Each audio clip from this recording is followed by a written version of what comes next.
Hello, welcome everyone. Welcome to lesson number 9 on subordinating conjunctions. It's a little bit of a big words, but essentially these are a continuation of like those glue words, and they are a little bit different than the previous words that we used. The fanboys, such as fan, not fan, for and nor, but those um, word, let's put it different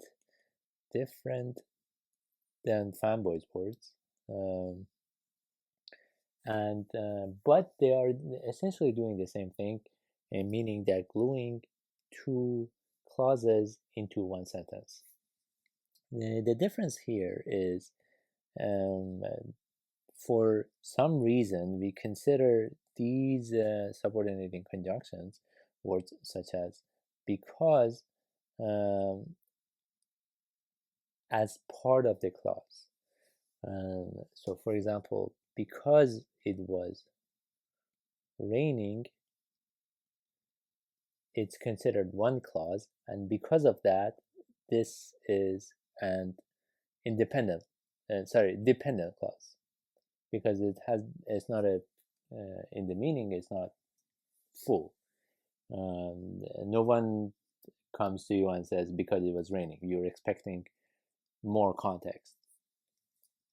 So because we consider words such as because as part of the clause, then it becomes dependent, and for that the comma acts a little bit differently here compared to the previous lesson. So if I say I stayed home because it was raining, I stayed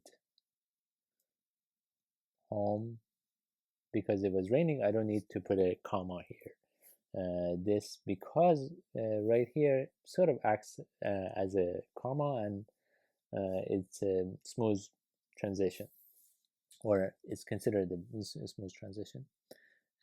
But if you mention because it was raining, then you need a comma. I stayed at home. So essentially, if you are mentioning the dependent clause, or clause with the conjunction, with the subordinating conjunction first, then you need to add a comma. Otherwise, you don't need to add a comma. And that's the entire lesson. If you can pause it right here, go take a nap. It's all cool. You don't need to watch the rest of the video because this is the entire lesson. Let me also wipe out this one because it might be confusing. Again, we are only talking about certain type of glue words. They're called subordinating conjunctions. We don't need to worry about words. Certain type of the glue words, then that when they come as a part of clause at the beginning of a sentence, then you need to add a comma. Otherwise, you don't need to add a comma. So it's all about that comma.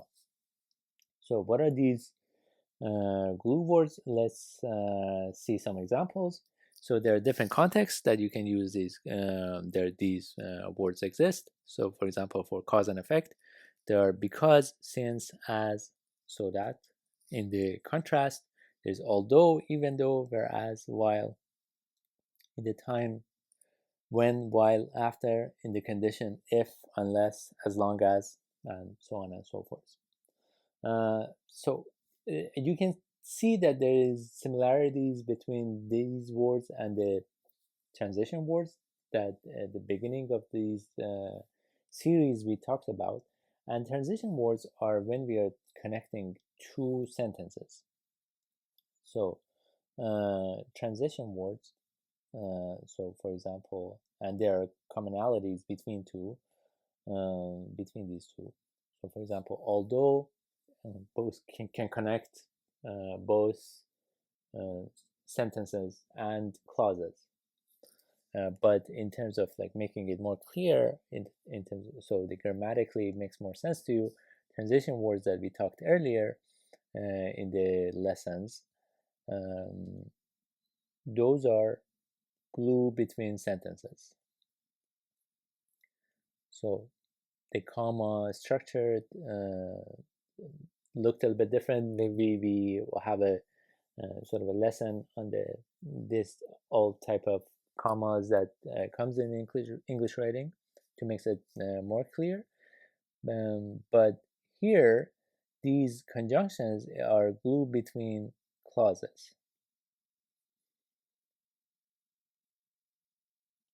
So then the product of this is sentence. Product of this is paragraphs.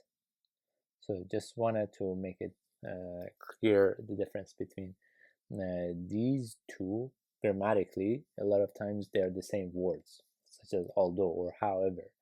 You can use it connecting two sentences or connecting two clauses.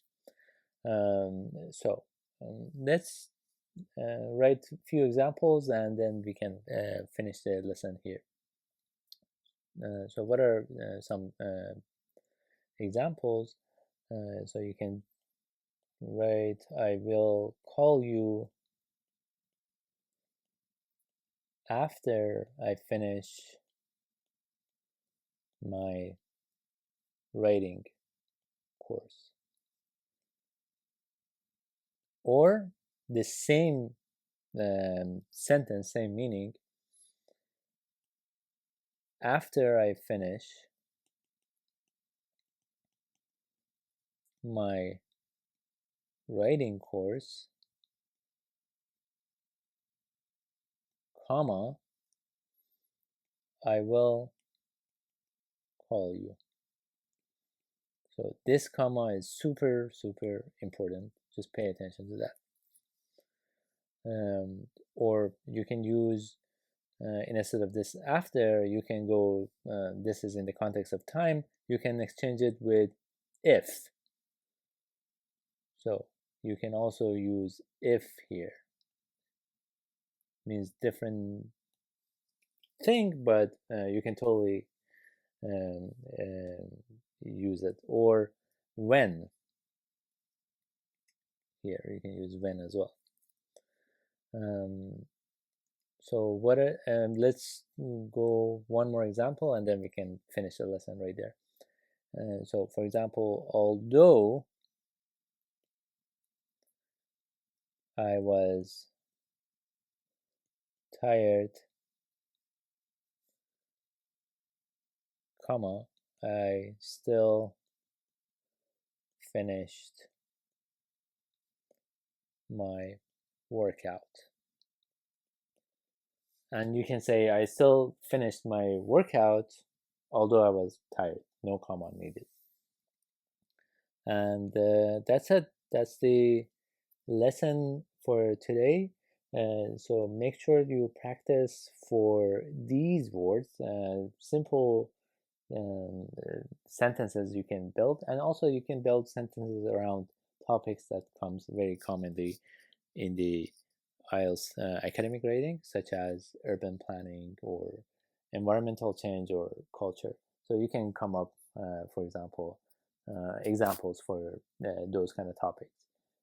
For example, even though biking is great for pollution, it has some dangers as well.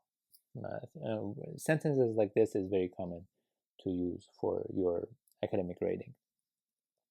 That's it for this lesson. Hopefully you liked it, and have a good one. Cheers.